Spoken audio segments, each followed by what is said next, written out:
ধারাবাহিকতা এবং রাজনৈতিক স্থায়িত্ব উভয় তুলে ধরে জেডিইউর সভাপতি নীতিশ কুমার 20 নভেম্বর বৃহস্পতিবার দশমবারের জন্য বিহারের মুখ্যমন্ত্রী হিসাবে শপথ নেবেন। দলের একজন প্রবীণ নেতা রবিবার টাইমস অফ ইন্ডিয়াকে জানিয়েছেন, নতুন এনডিএ সরকারের শপথ গ্রহণ অনুষ্ঠানে প্রধানমন্ত্রী নরেন্দ্র মোদী উপস্থিত থাকার সম্ভাবনা রয়েছে।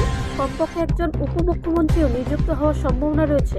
শপথ গ্রহণ অনুষ্ঠানটি বিস্তীর্ণ গান্ধী ময়দানে আয়োজন করা হবে। কেন্দ্রীয় স্বরাষ্ট্রমন্ত্রী অমিত শাহ, অন্যান্য কেন্দ্রীয় মন্ত্রী রাজনাথ সিং, ধর্মেন্দ্র প্রধান, চিরাগ পাসওয়ান, জিতন রাম মাঝি, উত্তরপ্রদেশের মুখ্যমন্ত্রী যোগী আদিত্যনাথ এবং অন্যান্য এনডিএ শাসিত রাজ্যের মুখ্যমন্ত্রী সহ অনেক শীর্ষস্থানীয় এনডিএ নেতা এই জামকালো অনুষ্ঠানে যোগ দেবেন। একজন প্রবীণ বিজেপি নেতা জানিয়েছেন, রাজ্য প্রশাসনের কর্মকর্তারা রবিবারে গান্ধী ময়দানের অনুষ্ঠানকে একটি বড় জনসভায় পরিণত করার প্রস্তুতি শুরু করেছেন। রবিবার জারি করা এক বিজ্ঞপ্তিতে পাটনা জেলার প্রশাসন জানিয়েছে, 17 থেকে 20 নভেম্বর পর্যন্ত এই সময়ের মধ্যে গান্ধী ময়দানের সাধারণ মানুষের প্রবেশ সম্পূর্ণ নিষিদ্ধ থাকবে। নতুন সরকারের আসন্ন শপথ গ্রহণ অনুষ্ঠানে প্রস্তুতির জন্য 4 দিনের জন্য ময়দান বন্ধ রাখা হয়েছে, একজন ঊর্ধ্বতন কর্মকর্তা জানিয়েছেন। ব্যুরো রিপোর্ট, রাষ্ট্রীয় প্রসার বাংলা।